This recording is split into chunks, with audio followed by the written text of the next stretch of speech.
Dilip Kalantri, I am a businessman. मेरे काफ़ी Muslim friends थे, वो अक्सर कहते थे मुझे कि इस्लाम में ब्याज से धंधा मतलब पैसा लेके धंधा करना गलत है।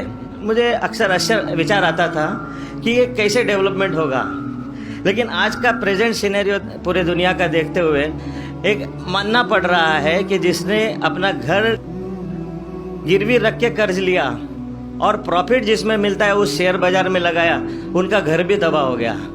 ये जो साइंस आज आपने बताया कि इस्लाम एक साइंस है, जैसे साइंस के ऊपर भी काम करता है, तो ये जो बात उन्होंने आज के 1400 साल पहले अगर कही होगी कि ब्याज लेना गलत है, हराम है, उसके पीछे इसकी क्या फिलॉसफी थी, ये मैं जानना चाहूँगा सर।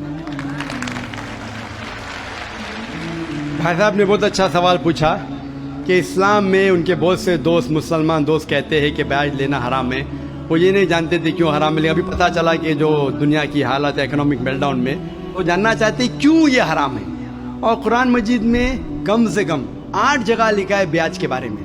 तो ब्याज लफ्ज़ है अरबी में रिबा, सूरह निसा में, सूरह इमरान में, और कहा गया है सूरह बकरा में सूरह नंबर 2 आयत नंबर 278 और 279 में कि आप ब्याज से दूर हो, और जो कोई ब्याज से दूर नहीं होगा अल्लाह और अल्लाह के रसूल उन पर ऐलान जंग करेंगे। ब्याज इतनी बुरी बात है, गुनाह कबीरा है, और गुनाह कबीरा में इमाम अदहबी ने उसे 11वें नंबर पे रखा। 70 गुनाह कबीरा में 11वें नंबर पे रखा। भाई साहब पूछे क्यों बुरा है? क्योंकि ब्याज से अमीर आदमी और अमीर होता है, गरीब आदमी और गरीब बनता है। अमीर आदमी और अमीर होता है, गरीब आदमी और गरीब बनता है। आमतौर पे आप जब लोन लेने जाएंगे तो गरीब आदमी को लोन कहाँ मिलता है, और अमीर आदमी बताएगा मेरे पास ये, मेरे पास वो है, तो उसको लोन मिलता है। तो अमीर और अमीर बनता है, गरीब और गरीब बनता है। इसीलिए कुरान में सूरह अल-हशर में सूरह नंबर 59 आयत नंबर 7 में अल्लाह फरमाते कि ज़कात दो ताकि दौलत इंसानों के बीच घूमे, सिर्फ अमीरों में नहीं रहे। और ब्याज से क्या होता है, इन इस्लामिक फिलॉसफी हम कहते हैं प्रॉफिट एंड लॉस शेयरिंग। मुनाफा और नुकसान को हम बांटेंगे। मुनाफा और नुकसान बांटने से पूरी इकोनॉमी तरक्की करती है। और ब्याज से आप बैंक में ब्याज लेते हैं, मुनाफा या नुकसान 8%, 10%, 12% आपको देना ही देना, नुकसान या मुनाफा। लेकिन तो आप देखते शेयरिंग ऑफ द रिस्पॉन्सिबिलिटी, अगर नुकसान हुआ तो हम नुकसान शेयर करेंगे, प्रॉफिट हुआ प्रॉफिट शेयर करेंगे। ब्याज में क्या होता है, मिसाल के तौर पे बैंक में, मैं लंबी तकरीर दे चुका हूं इस पे, अभी वक्त नहीं है, सिर्फ ये बोलूंगा कि ब्याज में क्या होता है। मिसाल के तौर पे बैंक ए के पास सपोज 100 रुपया है, वो बैंक बी को 10 रुपया रख के 90 रुपया देती है बैंक बी को। बैंक बी उसमें से 9 रुपया रखता है, बाकी का 90% देता है बैंक सी को। बैंक सी 10% रखती, 90% रखती डी को, डी देता है ई को।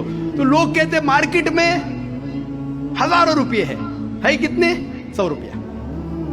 तो आज की तहकीक कहते हैं मार्केट में फ्लोट हो रहा है $6 ट्रिलियन, है तो कुछ नहीं, बहुत कम फ्लोट हो रहा है $6 ट्रिलियन। एक जन बेचता है, सब लोग बेचने शुरू होते हैं। लीमैन ब्रदर्स, कौन सोच सकता था कि लीमैन ब्रदर नंबर 1 बैठ जाएगा, उसके बाद सिटी ग्रुप, एक बेटा सब बेचते गए पूरी दुनिया में एक के बाद एक। तो क्योंकि it doesn't improve the society.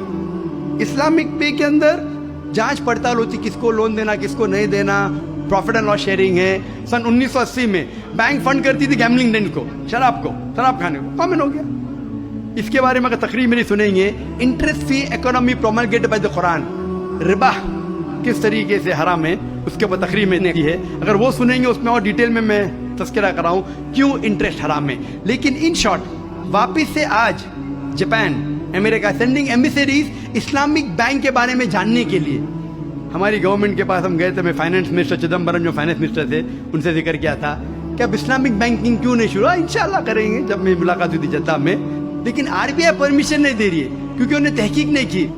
England दे चुकी है, कई ममालिक दे चुके हैं। इंडिया भी अगर इस्लामिक बैंक को जिसमें प्रॉफिट एंड लॉस शेयरिंग है अगर उसकी इजाजत दी तो इंशाल्लाह इंडियन इकोनॉमी भी बढ़ेगी इंशाल्लाह। Hope the answer the question.